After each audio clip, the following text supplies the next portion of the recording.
বাদশা বানিয়ে দিয়েছেন, দুনিয়া আখিরাতের বাদশা বানিয়ে। এই যদি শিরকি কুফরি ধারণা থাকে, তাহলে যার সম্পর্কে ভাববেন যে পীরে কামেল দুনিয়া আখিরাতের বাদশা চরমনাই পীর ফজলুল করিম বা ইসহাক বা ইব্রাহিম বা রশিদ আহমদ গাঙ্গুহি, কেন তার পিছনে পিছনে জনসাধারণ জাহেল মূর্খরা ছুটবেন যে বাপরে আখিরাতের বাদশা, একে ধরলেই তো জান্নাত। এই হয়েছে অবস্থা। ভারত, বাংলাদেশ, পাকিস্তানের পীরতন্ত্রের অবস্থা হচ্ছে।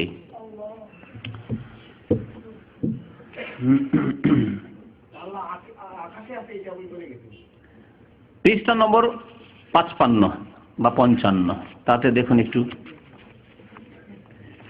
বহু কথাই আছে, কত কথা আর শোনানো যায়।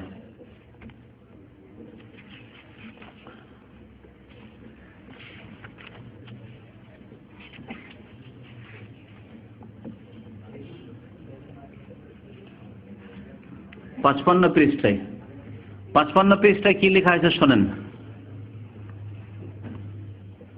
দেখা যায় জিকির আজকারের দ্বারা আপনার নামাজের কলব ঠিক হবে, মোরাকাবা ঠিক হবে, আর তালিমের দ্বারা আপনার নামাজের শরীয়ত ঠিক হবে, নামাজের শরীর ঠিক হবে। তারপরে বলছে মাসলা মাসাইল শিক্ষা করতে পারলে, শোনেন, চরমনাইর আল্লাহর কুতুব কেমন?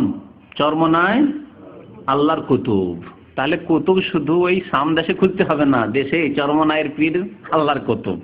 সুতরাং বাংলাদেশকে যদি আল্লাহ কোনোদিন ধ্বংস করতে চান, আল্লাহ না করে এরকম হয়, তাহলে চরমনাইকে বলে রাখলে হলো, বাবা চরমনাই কি বলা, আপনি একটু খেয়াল রাখেন বাংলাদেশের দিকে। এত বড় ঘূর্ণিঝড় এলো, টর্নেডো এলো, আর কত জলোচ্ছ্বাস এলো, এ বেখিয়াল কেন হয়ে গেল? কি এও কি পাগলা গোবর ছিল নাকি? হ্যাঁ হ্যাঁ, না না, ঘুমাসে না, তাল হাইউল কাইয়ুম, এরা মরেও মরে না। জি, সব মরে না, বেঁচেছে, যাই অল্প স্বল্পর উপরে গিয়েছে।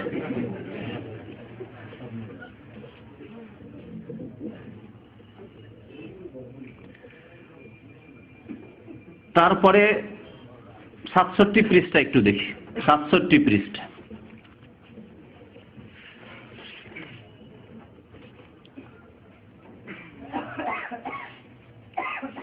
বলছেন, বাবা যদি কিছু বুজরুগি চাও, যদি মাওলার কিছু নৈকট্য চাও, নিজেকে মিটিয়ে দাও, আমি কিছু না। বাবা নিজেকে মিটিয়ে দাও, বাবা আমি যে আলেম, আমি যে শিক্ষিত। আলেমদেরকে উপদেশ দিচ্ছেন, হাটহাজারি ফারেক, দেওবন্দ ফারেক, হ্যাঁ, আজিজুল হক সাহেব আর কামালউদ্দিন জাফরি আর দিলওয়ার হোসেন সাইদি, সমস্ত বাংলাদেশের আলেমদেরকে নসিহত করছেন। শুনেন ভালো করে কি নসিহত করছেন।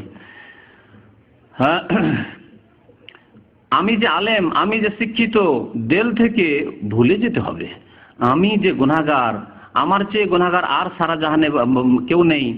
বাবা নিজেকে নিজে ভুলে যাও। এতদূর পর্যন্ত তো ঠিক ছিল, আরো শোনেন, মানে অহংকার করিও না, যদি এই অর্থে নেন তো ঠিক ছিল।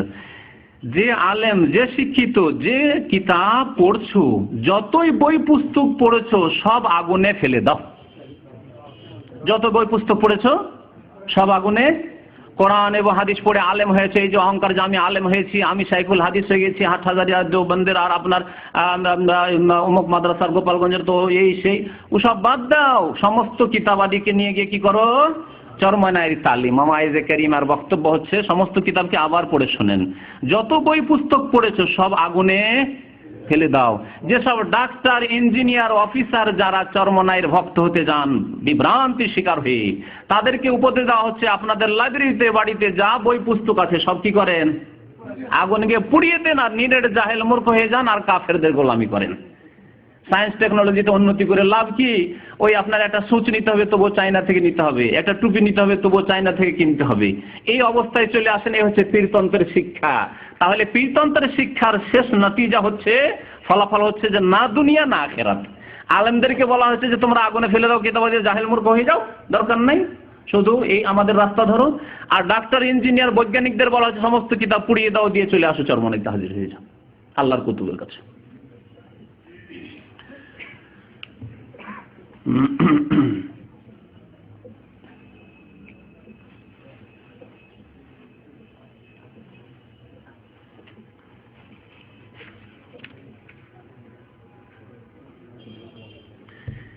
ওয়াহাদাতুল ওজুদ, আরবিতে একটি পরিভাষা বারবার করে, ওয়াহাদাতুল ওজুদ। ওজুদ মানে হচ্ছে অস্তিত্ব, আর ওয়াহাদাত মানে হচ্ছে এক হয়ে যাওয়া। তো সারা পৃথিবীর সমস্ত কিছুর অস্তিত্ব হচ্ছে এক, খালেক মাখলুকের অস্তিত্ব হচ্ছে এক। বাস আপনি আল্লাহ পর্যন্ত পৌঁছিতে পারছেন না, সেই জন্য আলাদা দেখছেন নিজেকে, কিন্তু আল্লাহতে যখন গর্ক হয়ে যেতে পারবেন, এই চরমনায় তরিকা ধরে নেন, তখন আল্লাহ আর আপনাতে কোনো পার্থক্য থাকবে না। এই তালিম দিয়েছে এইসব কিতাবাদিতে তারা। আর এই সুফিবাদে 64 পৃষ্ঠায় রয়েছে, তার একটি অংশ পড়ছি। বলছেন বাবারা, যখন নাকি হক্কুল ইয়াকিনের দরজা হাসিল হয়ে যায়, ভুক্তভোগী হয়ে যখন মাওলা নূরের সঙ্গে মিলে যায়, তখন ওই বান্দার নিজের আর কোনো অস্তিত্ব পর্যন্ত থাকে না। বাবা উজানির মরহুম আল্লাহর কুতুব, উজানির মরহুম মানে ওই ইব্রাহিম কুতুব, হ্যাঁ এও কুতুব, বাংলাদেশে বহু কুতুব আছে মাশাআল্লাহ, চিন্তা করবেন না।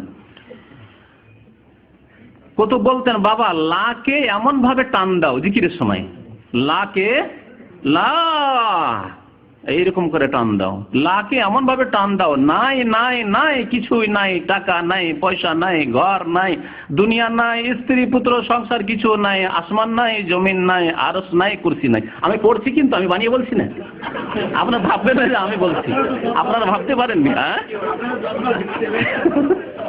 আমি পড়ছি, পড়ে শোনাচ্ছি আপনাদেরকে, তার কিতাব থেকে পড়া শুনছি। লাকে এমন টান দাও, নাই নাই কিছু না, আবার পড়ে শোনাচ্ছি, শুনেন। নাই টাকা নাই, পয়সা নাই, ঘর নাই, দুনিয়া নাই, স্ত্রী নাই, পুত্র নাই, সংসার নাই, কিছু নাই, আসমান নাই, জমিন নাই, আরশ নাই, কুরসি নাই, কিচ্ছু নাই।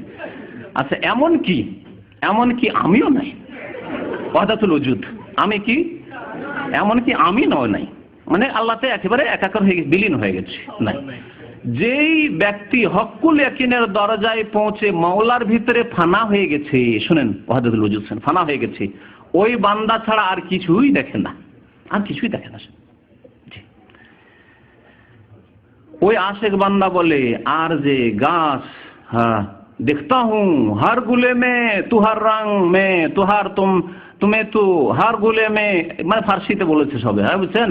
ও মাবুদ গো, আমি যে দেখি তাকাই, আমি দেখি তোমারে, আমি ফুল দেখি না, দেখি তোমারে। ফুল দেখলো সে ওয়াহদাতুল ওজুদ।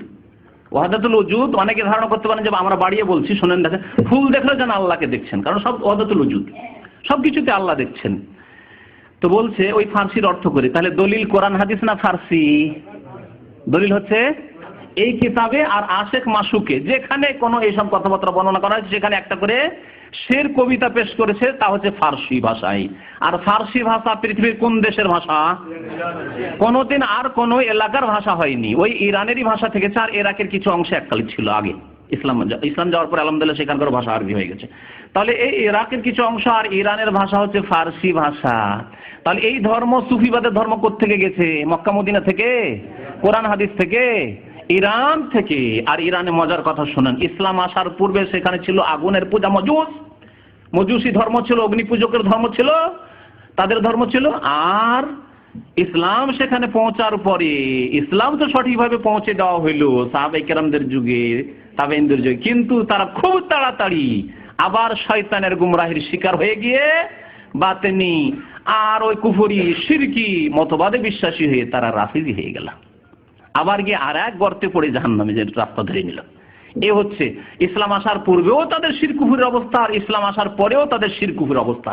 সেই ফার্সি ভাষা হচ্ছে উৎস এই পীরতন্ত্র সুফিবাদের, চরমনাইদের। তো ওই ফার্সির অর্থ করছে, দেখেন ওয়াহদাতুল ওজুদে, হো মাবুদ গো, আমি যেদিকে তাকাই আমি দেখি তোমারে, আমি ফুল দেখি না, দেখি তোমারে, আসমানের দিকে তাকাই দেখি তোমারে, জমিনে তাকাই দেখি তোমারে, যেই দিকে তাকাই দেখি তোমারে, তোমারে ছাড়া তো আর কিছুই দেখি না। শুনলেন ওয়াহদাতুল ওজুদ? বিশ্বাস হলো যে এরা ওয়াহদাতুল ওজুদে বিশ্বাসী। আর আহলে সুন্নাত ওয়াল জামাতের আকীদা, যে একটি আকীদা, আপনি সুফিবাদের কিচ্ছু করেন না, শুধু এই আকীদা রাখেন যে যিনি আল্লাহ তাই হচ্ছে পৃথিবী, তাই হচ্ছে আসমান, তাই হচ্ছে জমিন, তাই হচ্ছে ফল ফুল, তাই হচ্ছে গাছপালা, তাই হচ্ছে বিল্ডিং, তাই হচ্ছে আমি বা আমার পীর। এই আকীদা আকসারু মিনাল ইয়াহুদি ওয়ান নাসারা, ইহুদি খ্রিস্টানদের আকীদা চাইতে বড় কুফরি, ফিরআউনের আকীদা চাইতে বড় কুফরি। কারণ ফিরআউন বলেছিল আনা রব্বুকুমুল আলা, আমি মহান প্রভু, কিন্তু সে কথা বলেনি যে আল্লাহ সাত আসমানের উপরে সেই হচ্ছে আমি, না এই কথা বলেনি, আমি প্রভু তোমাদের, আমি রব। এবং সে ওই সাত আসমান জমির রব মনে করতো না, সে বলতো আমি রব্ব মিসর, মিশরের অধিপতি, আমি মিশরের পূজনীয়, সুতরাং তোমরা পুজো পাঠ করবে আমার করবে, কারণ তোমাদেরকে যা দিচ্ছি আমি দিচ্ছি, আমি দেশ চালাচ্ছি। মা আলেম তো লাকুম মিন ইলাহিন গায়রি, দেশবাসীকে বলেছিল, সারা বিশ্বের কথা কোথাও পাবেন না যে আমি রব্বুস সামাওয়াতি ওয়াল আরদ। আছে কোথাও? কোরআনে আছে যে ফেরাউন বলেছিল আমি আসমানের মালিক জমিনের মালিক? এ কথা বলিনি। আমি রব্বুকুমুল আলা, তোমাদের মহান প্রভু।